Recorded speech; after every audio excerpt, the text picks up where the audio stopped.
Hi, my name is Dr. Bruce Miller. I had some goals in mind that I wanted to accomplish that nobody else had ever completed in my profession. I want to put a multiple disciplinary facility together so that we could not only have one doctor's opinion in my office, but we could have 8 doctors' opinions in my office with 8 different specialties. And whoever had the right idea or the best idea to fix this person was right there in that office.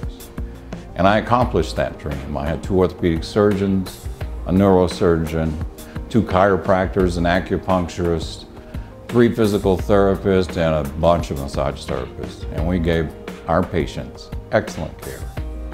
And during that period of time, I enjoyed being on the front of the Achievers magazine. They've only put 2 doctors on the front of that magazine in its whole history.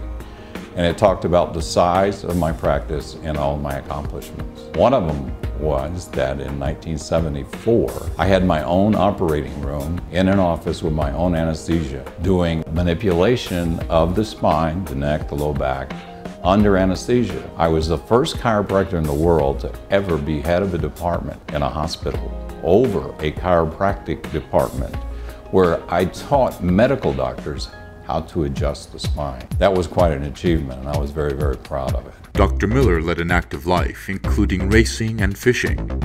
This life that he loved so much caused him to suffer from an occasional painful cold sore. It comes from the sun, or it comes from bad diet, or it comes from being nervous. And the little virus hangs around the neck and the ganglion, and when you get into that stressful situation, it follows a course somewhere around your mouth, and bingo, you've got a cold sore. And one night, about 12 o'clock, after going fishing about 4 days before and getting sun-blasted, I knew I was going to get a big one. It was very painful. It was just starting. It's called a prodromal stage. You know what's coming, but it's not there yet. So I got up.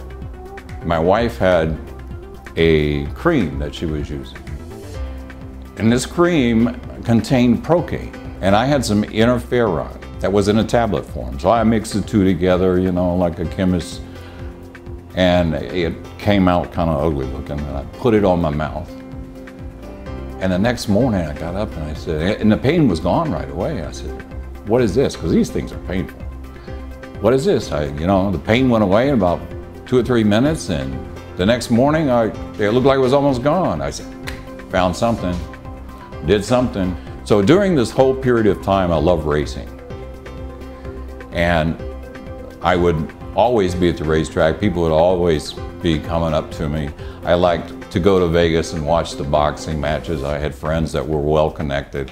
And we used to sit ringside, and I don't know if you're not, I mean, these lights are pretty bad, but those lights are unbelievable. So we used to wear our sunglasses. And that goes pretty far back in my practice life. So from that day forward, I kind of liked the look. It became a symbol of Doc Miller. And when I walked through the pits at night, and I had these sunglasses on, and they would identify me immediately because that was my sign. That was Doc. Here comes Doc. Oh, there's Doc.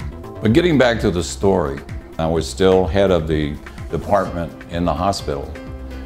And I was talking to the administrator of the hospital one afternoon. I said, you know, Herb, I said, I found something out. I don't know what I have.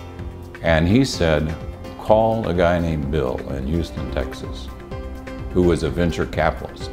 I went out there, sat in front of him, and it so happened that his secretary had a cold sore. And I told him the story, and he said, I'll tell you what, you give her some of the medication that you brought with you, and if she's better tomorrow, I'll invest. So I put some medication on her, and the next day she didn't have a cold sore. So he put a team together, which consisted of the head chemist of J&J for 22 years. My name is Dr. Richard Cronenthal. I was born in New York City, went to Brooklyn College, received a bachelor degree in chemistry, then went on to graduate school and received a PhD in organic chemistry back in 1955.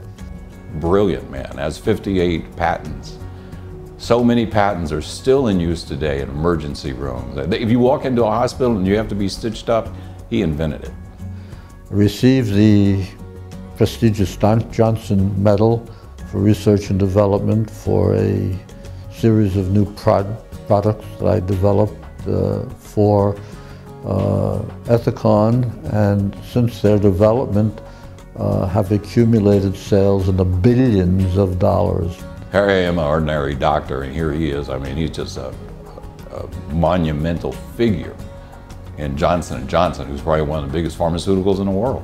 One of the things that we discovered during the work on that product was that two of the components, which we had originally thought would be completely independent in their mode of action, were reacting with each other in a very effective way. It formed a salt which had particular efficacy in that it allowed the formulation components to penetrate through the skin, we call that transdermal penetration, and get into the layers of the skin, of the dermis, that were particularly in need of the therapy. And I think that discovery of the interaction of these two materials was a key part of the explanation of the mechanism for the success of the efficacy of the material.